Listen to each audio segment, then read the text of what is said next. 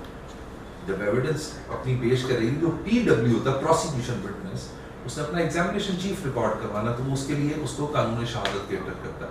اسی طرح کنفیشن کا ایک کانسیپٹ ہے کہ جی پولیس کے سامنے کنفیشن جو ہے انیڈمیسیبل ہے، قانون شہادت آپ کو بتا رہا ہے. سو اس وجہ سے آپ کا جو ایڈجیکٹو لا ہے یہ سپورٹ پرووائڈ کرتا ہے. سو اس پیرافیلیا کے اندر اگر دیکھا جائے تو آپ کا ایک کرمنل ایڈمنسٹریشن آف جسٹس آپ کے سبسٹینٹیو لا، آپ کے پروسیجر لا اور آپ کے ایڈجیکٹو لا کے اوپر بیس ہے. سر دنیا میں مختلف طرح کے لیگل سسٹمز پائے جاتے ہیں. ہم اپنی عدالتوں میں بھی دیکھتے ہیں کہ مختلف لیگل سسٹم کا حوالہ دیا جاتا ہے. انڈین لیگل سسٹم کا بھی حوالہ دیا جاتا ہے اور UK لیگل سسٹم سے ہم خود بھی بہت متاثر ہوتے ہیں. تو آپ بتائیے کہ اس ٹائم اس دنیا میں کس طرح کے اور کتنے لیگل سسٹم جو ہیں وہ گورن کیے جا رہے ہیں؟ وشال سسٹمس تو بہت زیادہ ہیں لیکن براڈلی جو دنیا کے اندر فالو کیے جاتے ہیں وہ 2 ہی لیگل سسٹم ہیں. ایک ایڈورسریل لیگل سسٹم ہے اور ایک انکوزیٹوریل لیگل سسٹم ہے. اچھا میں آپ کو بتاتا چلوں، اور اگین یہ میں ڈیٹیل میں نہیں جا رہا لیکن میں آپ کو اس کو اوور سمپلیفائی کر رہا ہوں. اور اوور سمپلیفیکیشن یہ میں کرتا ہوں کہ وہ تمام ممالک جہاں پہ برٹش امپائر نے رول کیا ہوا ہے لائک پاکستان، انڈیا، وہاں پہ ایڈورسریل لیگل سسٹم ہے. اور وہ تمام ممالک جہاں پہ رومن امپائر نے رول کیا ہوا ہے وہاں پہ انکوزیٹوریل لیگل سسٹم. اور اس کی کلاسک ایگزامپل آپ کو قانون شہادت کے آرٹیکل 117 سے ملے گی. اور ایک اگین لیٹن میگزم ہے ای کوئی افرمٹ نان ای کوئی نگیٹ انکمبنٹ پروبیشن. اس کا مطلب یہ ہے he who asserts must prove it, he who denies need not to prove it. کہ accused is a favorite child of law. اس کو اگر میں اوور سمپلیفائی کروں کہ جو assert کرے گا وہی ثابت کرے گا. So اس وجہ سے adversarial legal system is like that. اچھا, having said that, ایک سوال یہاں پہ یہ کھڑا ہوتا ہے کہ پاکستان کے اندر ہمارے پاس adversarial legal system ہے یا inquisitorial legal system. اس کے اوپر جسٹس فضل کریم صاحب نے اپنی کتاب میں ایک پورا پیراگراف لکھا ہوا ہے اس چیز کے اوپر, اور وہ یہ آرگیومنٹ دیتے ہیں کہ پاکستان کے اندر آفٹر سبمیشن آف چلان جو سب سے پہلی سٹیج آتی ہے وہ ہوتی ہے کہ آپ ملزم کو مقدمے کی تمام کاپیاں تقسیم کی جاتی ہیں اور اس کے بعد اس پہ فرد جرم لگتا ہے. اچھا, اس پہ بھی بائیفرکیٹڈ ویو ہے کہ کمنسمنٹ آف ٹرائل جو ہے وہ کاپیاں تقسیم ہونے پہ ہے یا چارج فریم ہونے پہ, لیکن میجورٹی ویو یہ ہے اور پریویلنٹ ویو یہ ہے کہ فرد جرم لگنے کے بعد کمنسمنٹ آف ٹرائل ہو جاتی ہے. ناؤ انٹرسٹنگ فیکٹر ہے, وہ لکھتے ہیں کہ تمام proceeding before framing of charge which is the commencement of trial وہ انکوزیٹوریل ہے, اور جیسے ہی فرد جرم ملزم پہ لگ جاتا ہے they turn into an adversarial legal system. اس وقت جو پروسیکیوشن نے اسرٹ کرنا ہے وہ اس کو ثابت کرنا پڑے گا. سو I am comfortable to say that کہ ہمارے ہاں kind of a hybrid process ہے, یعنی آپ اس کو ایکسکلوسیولی انکوزیٹوریل بھی نہیں کہہ سکتے, اور ایڈورسیریل اگر کمنسمنٹ آف ٹرائل سے آپ لیں گے تو پھر تو ایڈورسیریل لیگل ہے, لیکن پولیس کی پروسیڈنگز جتنی بھی ہیں وہاں پہ بہت ساری پروسیڈنگ انکوزیٹوریلز بھی ہوتی ہیں. بالکل ٹھیک ہے. میں چاہوں گا کہ لیگل سسٹم آف پاکستان کے بعد آپ ہمارے ویورز کو بتائیں classification of courts under criminal law, کہ کس کس طرح کی جو کورٹس ہیں وہ کرمنل لا کے اندر پائی جاتی ہیں اور کہاں پہ ہم کرمنل لا کا کیس کر سکتے ہیں. اچھا وشال, اس کے اندر اگر آپ نے اسٹرکٹو سینسو پروسیجرل کورٹس کی بات کرنی ہے تو سیکشن 6 ہے آپ کا CRPC کا ضابطہ فوجداری کا, وہ آپ کو بتاتا ہے کلاسیفیکیشن آف کورٹس. اس کے اندر انہوں نے 3 ٹیئر آپ کو کورٹس دی ہوئی ہیں. Number 1 is the high court and being the highest court of procedure, کیونکہ ضابطہ فوجداری میں جو بھی پروسیجرل اپلیکیشن ہے وہ that is only applicable to the extent of high. اس کے بعد اگر آ جائیں تو پھر آپ کے پاس کورٹ آف سیشنز ہے, اور پھر آپ کے پاس کورٹ آف میجسٹریٹ ہے, اور میجسٹریٹ کی آگے فردر کلاسیفیکیشن ہے special judicial magistrate, executive magistrate, section 6 کے اندر انہوں نے پراپرلی ڈیفائن کیا ہوا. اچھا, اب آپ نے یہ بات کی کہ اس چیز کا تعین کیسے کیا جاتا ہے کہ ان کورٹس کا کام کیا ہے یا ان کی پاورز کیا ہے, تو ان کی پاور کو انڈرسٹینڈ کرنے کے لیے بڑا ایک ون لائنر میں آپ کو دوں گا کہ سیکشن 30 کو آبزرو اگر آپ کریں, سیکشن 30 کے اندر انہوں نے ڈیفائن کیا ہوا ہے کہ ایک میجسٹریٹ کورٹ کی جورسڈکشن کیا ہے, اور اسی لیے میجسٹریٹ کے آگے اکثر لکھا ہوتا ہے سیکشن 30 میجسٹریٹ, ادروائز وہ ڈیتھ پینلٹی نہیں پاس کر سکتا. سو ڈیتھ پینلٹی پاس کرنے کے لیے, کیونکہ آپ Pakistan is not signatory to ICCPR international covenant on civil and political rights, جہاں پہ ڈیتھ پینلٹی کو ابالش کیا گیا بہت سارے ممالک میں, پاکستان نے ابالش نہیں کیا ہوا. پاکستان کے پاس still we have death penalty for قتل, for rape, for many other offences, dacoity with murder, اور اس طرح کے بہت سارے اوفینسز, ہائی ٹریزن ہے, سو بہت سارے اوفینسز کے لیے death penalty. So for death penalty جو آپ کی فرسٹ کورٹ آف انسٹانس ہے, یا ہر وہ اوفینس جس کی سزائے موت ہے وہ کورٹ آف سیشن اس کی فرسٹ کورٹ آف انسٹانس ہے, اور اس کے بعد ہائی کورٹ. سو اس وجہ سے پاورز کا تعین جو ہوتا ہے وہ سیکشن 30 کی جو میں سیکشن 30 ہے CRPC کا وہ ڈیفائن کرتا ہے, جو میجسٹریٹ کو بتاتا ہے اس کی پاورز کیا ہے, کورٹ آف سیشنز کی پاور کیا ہے, اور ہائی کورٹ کی پاورز کیا ہے. سو اگر اس کو سمپلیفائی کریں تو مرڈر کے علاوہ میجسٹریٹ کو اسپیشل پاور بھی دی جا سکتی ہے کہ وہ کیس سن سکتا ہے جس کی سزا لائف امپریزنمنٹ ہو. بہت سارے اوفینسز ہیں, سیکشن 324 آپ کے سامنے کلاسک ایگزامپل ہے کہ اس کے اندر لائف امپریزنمنٹ بھی ہے, بٹ ادھر ایک قدغن ہے کہ اگر اس نے 4 سال سے زیادہ سزا دینی ہے تو وہ ایک ڈفرینٹ میکینزم ہے, ہم ایک اور ویڈیو کے اندر ڈسکس کریں گے کہ وہ میکینزم کیا ہے, بٹ جو وہ سزا دے سکتا ہے وہ آپ کو میں نے بتا دی ہے. اور کورٹ آف سیشن جو ہے وہ آپ کی ڈیتھ پینلٹی کے کیسز, اور ہائی کورٹ آپ کی ڈیتھ پینلٹی کے کیسز کو دیکھتی ہے. بالکل ٹھیک ہے سر. جس طرح آپ نے ہیرارکی آف کورٹس بتائی ہے, اس میں ہماری سپریم کورٹ کا کیا رول ہے؟ اچھا, ویری انٹرسٹنگ کویشچن. میرا بہت کلیئر ویو ہے اس کے اوپر, اور وہ ویو یہ ہے کہ سپریم کورٹ ایک کانسٹیٹیوشنل کورٹ ہے اور وہ اپنی پاورز ڈرائیو کرتی ہے آئین پاکستان کے ساتھ، جس کے اندر ریلیونٹ آرٹیکل 184 85 86 سے آنورڈز یہ سارے کے سارے چلتے ہیں. سو آپ کی supreme court of Pakistan is the constitutional court, but آپ کی ہائی کورٹ بھی ایک کانسٹیٹیوشنل کورٹ ہے، بٹ اس کے اوپر پروسیجر کا اطلاق ہے. سپریم کورٹ کے اپنے رولز اینڈ ریگولیشنز ہیں جس کے تحت وہ ڈفرینٹ میکنزمس کو، جب اگر آپ کی فرض کریں مرڈر ریفرنس ہے کہ آپ کی سزا کو ہائی کورٹ کنفرم کر دیتی ہے، اس کے اگینسٹ جب اپیل جاتی ہے تو وہاں پہ supreme court rules and orders ہیں جو آپریٹ کرتے ہیں ڈفرینٹ ایڈمنسٹریشن آف جسٹس کے لیے. بٹ سپریم کورٹ آپ کی ایک کانسٹیٹیوشنل جورسڈکشن ہے. Highest court of procedure is the high court. Sir ہم نے کلاسیفیکیشن آف کورٹس آپ سے سیکھا، ہم نے پاورز آف کورٹس بھی آپ سے سیکھا. اب سیکھنا یہ چاہتے ہیں کہ ینگ لا اسٹوڈنٹ یا ایک ینگ لائر جس کے پاس ابھی کوئی کرمنل کیس آتا ہے، کوئی فوجداری مقدمہ آتا ہے، تو وہ کس طریقے سے ڈٹرمائن کر سکتا ہے کہ اس کا کیس جو ہے وہ کس کورٹ میں جانا چاہیے؟ کون سا ایسا رول ہے یا کون سا ایسا پروسیجر ہے جو اس کو پتہ ہونا چاہیے کہ میں نے اس کورٹ آف لا کے اندر اپنا کیس لے کر جانا؟ اچھا شاکر، ویری انٹرسٹنگ کویشچن. آپ کے اس سوال کو اگر میں اس طرح پرسیو کروں کہ جورسڈکشن کا تعین کی ڈٹرمنیشن ڈفرینٹ فیکٹرز کے اوپر آپریٹ کرتی ہے. فار انسٹنس ایک offence tribal by court of magistrate, but اگر آپ نے اس کی بیل فائل کرنی ہے وچ از پری ریسٹ بیل، اگین یہ وہ ٹاپک ہے جس کو ہم لیٹر ڈسکس کریں گے، تو اس کے لیے جو سب سے پہلی کورٹ ہے that is court of sessions. So assumingly میں آپ کو اس جورسڈکشن کو، ایکسکلوسیو جورسڈکشن کو یا اوریجنل جورسڈکشن کو کا تعین کرنے کے لیے آپ کو ایک سمپل فارمولا دے دیتا ہوں، دیٹ از ضابطۂ فوجداری کا سیکنڈ شیڈول. اس کے اندر کورٹ کا بتا دیا گیا ہے کہ اس کی کورٹ کون سی ہے جو اس کے مقدمے کو ٹرائی کرے گی. وہاں پہ کلاسیفیکیشن پرووائڈیڈ ہے کہ کورٹ آف میجسٹریٹ کرے گی، کورٹ آف سیشنز کرے گی. اور اسی طرح بہت ساری چیزیں جو کہ فوجداری وکالت میں آپ کو ڈے ٹو ڈے افیئرز میں یو ڈیل ود دیٹ، اس کا سی آر پی سی کے اندر سیکشن بائی سیکشن تو آپ کو ایکسپلینیشن نہیں ملے گی، لیکن سیکنڈ شیڈیول آپ کو گائیڈ لائنس پرووائڈ کرتا ہے. فار انسٹنس کاگنیزیبل اوفینس کون سے ہیں، نان کاگنیزیبل اوفینسز کون سے ہیں، کمپاؤنڈیبل اوفینسز کون سے ہیں، نان کمپاؤنڈیبل اوفینسز کون سے ہیں، کون سا اوفینس ہے جس کے لیے آپ کو وارنٹ چاہیے، کون سا ایسے اوفینسز ہے جس کے لیے آپ کو وارنٹ نہیں چاہیے.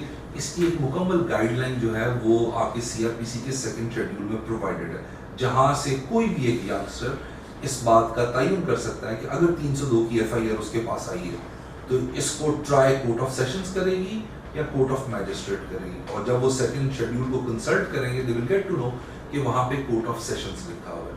اور اسی طرح اگر کوئی نارمل اوفینس ہے 420 68 71 ہے تو وہ دیکھنا پڑے گا کہ جی وہ کون سا اوفینس ہے، جو کون سی کورٹ ہے جو اس کی جورسڈکشن ہوگی. سو سیکنڈ شیڈیول سے آپ کو ساری گائیڈ لائن مل جائے گی کہ اس کی کون سی کورٹ کمپیٹنٹ ہے اس مقدمے کو ٹرائل کرنے کے لیے.